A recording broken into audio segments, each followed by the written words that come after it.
নমস্কাৰ মই ILC international হৈ আপোনালোকক ইংৰাজী শিকাৰ নেৰেশ্যনৰ 4 নম্বৰ ৰুল লৈ আহিছোঁ আপোনালোকে এই ভিডিঅ'টো মনোযোগেৰে শুনিব বুলি মই আশাবাদী চাব দেই ৰুল নম্বৰ 4 হোৱা হৈছে যে এইটো yes no কুৱেশ্যনত লৈ বনোৱা ৰুল হয় দেই ডাইৰেক্ট স্পীচ কেনেকৈ হয় ষ্ট্ৰাকচাৰটো অলপ চাই ল'ব বুজি ল'ব চেষ্টা কৰিব ডাইৰেক্ট স্পীচ সিম্পল পাষ্ট টেন্সৰ থাকে মানে হল কমা থকা সেন্টেন্স ৰিপৰ্টিং ভাৰ্বৰ থকা সেন্টেন্সটো সিম্পল পাষ্ট টেন্সত থাকে আৰু উদ্ধ কমা থকা সেন্টেন্সটো ইনভাৰ্টেড কমা থকা সেন্টেন্সটো আমাৰ yes বা no কুৱেশ্যন আহে ঠিক আছে তো ইনডাইৰেক্ট স্পীচত কি হয় চাব ইনডাইৰেক্ট স্পীচত মন দিব সেম সাবজেক্ট আহিব তাৰ পিছত কুৱেশ্যন হোৱাৰ বাবদ আস্কটো লগাবই লাগিব আস্কটো বাধ্যতামূলক হয় যদি অবজেক্ট পাব আপুনি তো অবজেক্ট ইউজ কৰিব কিন্তু কুৱেশ্যনত ৰিপৰ্টিং ভাৰ্বত আপুনি যদি অবজেক্ট থাকে তো আপুনি টু পাব হে টু লিখা না যায় ৰিমুভ কৰা হয় তাৰ পিছত ইফ বা ওয়েদাৰ ইউজ কৰিব আপুনি ইফ ইউজ কৰিব পাৰিব ওয়েদাৰ ইউজ কৰিব পাৰিব কোনো তাত বাধ্যতামূলক নাই মানে হল ৰেষ্ট্ৰিকশন নাই আপুনি ইফ ইউজ কৰিব পাৰিব ওয়েদাৰ ইউজ কৰিব পাৰিব দেই তাৰ পিছত টেন্স মাস্ট বি চেঞ্জড টেন্সৰ পৰিৱৰ্তন হয় আমি ৰুল নম্বৰ 3 যে শিকিছিলো ন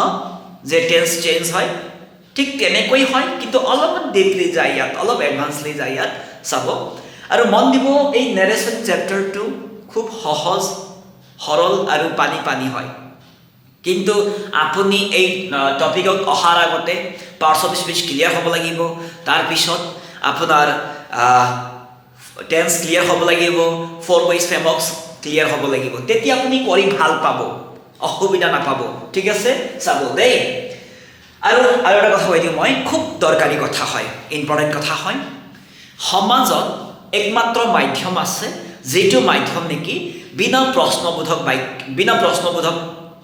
চিন ব্যৱহাৰ কৰি বিনা প্ৰশ্নবোধক ফ্ৰেমৱৰ্ক ব্যৱহাৰ কৰি আমি প্ৰশ্ন কৰিব পাৰোঁ সেই ফ্ৰেমৱৰ্কে সেই লজিক বা সেই মেথডটো কি হয় জানেনে ইনডাইৰেক্ট স্পীচ হয় মানে মই এইটো ক'ব বিচাৰিছোঁ যে ইনডাইৰেক্ট স্পীচ একমাত্ৰ মাধ্যম হয় বিনা প্ৰশ্নবোধক বাক্য হৈ প্ৰশ্নবোধক বাক্য বা প্ৰশ্নবোধক মাৰ্ক নিদিয়াকৈ বা প্ৰশ্নবোধক ফ্ৰেমৱৰ্ক ইউজ নকৰাকৈ আমি প্ৰশ্ন কৰিব পাৰোঁ সেই মেথডক আমি ইনডাইৰেক্ট স্পীচ বুলি কওঁ ইয়াতে চাব না মই দেখাই আছোঁ আপোনাক টেন্সৰ পৰিৱৰ্তন হ'ল বুলি যিহেতু আমি ক'লো ঠিক আছে চাব দেই ডাইৰেক্ট স্পীচ মানে এই ডাইৰেক্ট স্পীচ ৰিপৰ্টেড ক্লজ মানে হ'ল এই পাৰ্টটো দেই ইনভাৰ্টেড কমা থকা সেন্টেন্সটো থকা সেন্টেন্সৰ টেন্সবোৰ পাব আপুনি তাৰ পিছত ইনডাইৰেক্ট স্পীচ মানে হ'ল এই এনসাৰটো তাৰ পিছত ৰিপৰ্টেড ক্লজ মানে হ'ল এই পাৰ্টটো ঠিক আছে ওকে এতিয়া চাব কেনেকৈ পৰিৱৰ্তন হয় সিম্পল প্ৰেজেন্ট থাকিলে সিম্পল পাষ্টলৈ পৰিৱৰ্তন হয় সিম্পল প্ৰেজেন্ট টেন্সৰ কুৱেশ্যন থাকিলে সিম্পল পাষ্টলৈ পৰিৱৰ্তন আহে ঠিক আছে এতিয়া যদি সিম্পল প্ৰেজেন্ট টেন্সৰ পজিটিভ কুৱেশ্যন হয় পজিটিভ কুৱেশ্যন যদি সিম্পল প্ৰেজেন্ট হয় তেন্তে সিম্পল পাষ্টৰ পজিটিভ সেন্টেন্স হ'ব লাগিব পজিটিভ সেন্টেন্স হ'ব লাগিব কিন্তু কুৱেশ্যনে হয় সেন্টেন্স পজিটিভ হ'ব লাগিব কিন্তু কুৱেশ্যনে হয় এইটোৱে কৈলো মই যে বিনা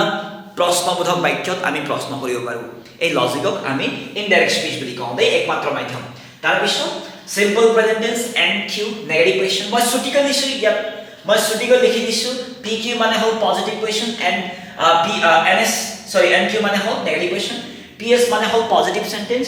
এন এছ মানে হ'ল নেগেটিভ সেন্টেন্স মই ছুটিকৈ লিখিছোঁ যাতে সহজ সৰল হওক দেই চাব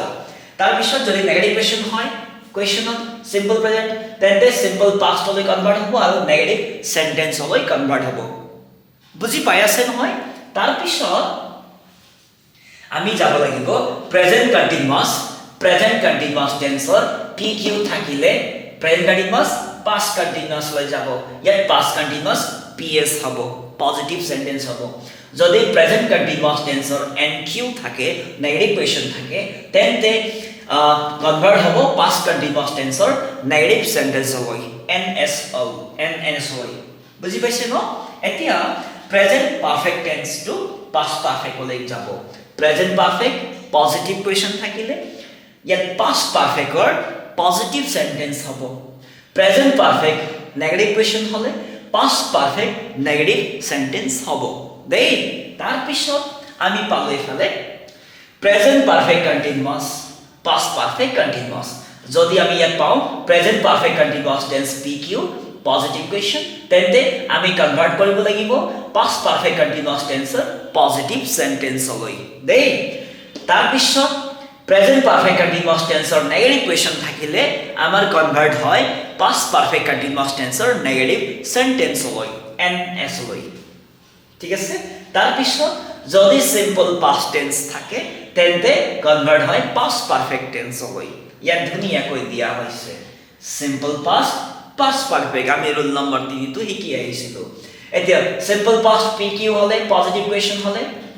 ইয়াত যাব আপোনাৰ পাস্ট পারফেক্ট পজিটিভ সেন্টেন্স মানে হল PS সিম্পল পাস্ট NQ হলে ইয়াত আহিব পাস্ট পারফেক্ট NS মানে হল নেগেটিভ সেন্টেন্স হৈ গল নেক্সট থাকিল past continuous হলে past perfect continuous হলে কনভার্ট হ'ব লাগিব যদি পজিটিভ কোৱেশ্চন থাকে past continuous tense তেন্তে পজিটিভ সেন্টেন্স হ'ব past perfect continuous tense বুজি পাই আছে নহয় এইটোৱে হয় নেক্সট হল past continuous ৰ NQ হলে past perfect continuous tense ৰ NS মানে হল নেগেটিভ সেন্টেন্স হলে কনভাৰ্ট হ'ব এইটো আছিল ৰুল নাম্বাৰ 4 তন্নতন্নকৈ ব্যৱহাৰ হোৱা নেৰেশনত ব্যৱহাৰ হোৱা অত্যন্ত দৰকাৰী নোটস এইটো স্কুলীয়া ছাত্ৰ ছাত্ৰীৰ বাবে নতুবা ইন্টাৰভিউ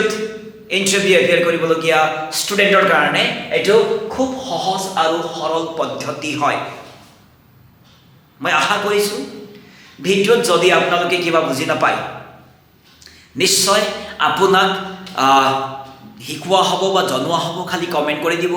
লাইক শেয়াৰ কমেন্ট কৰিব নাপাহৰিব আৰু ইয়াৰ পিছত আমি পাম এক্সাম্পল আৰু আমি শিকিবলৈ পাম যে কেনেকৈ কনভাৰ্ট হৈ আছে আমি প্ৰ্যাকটিক্যালি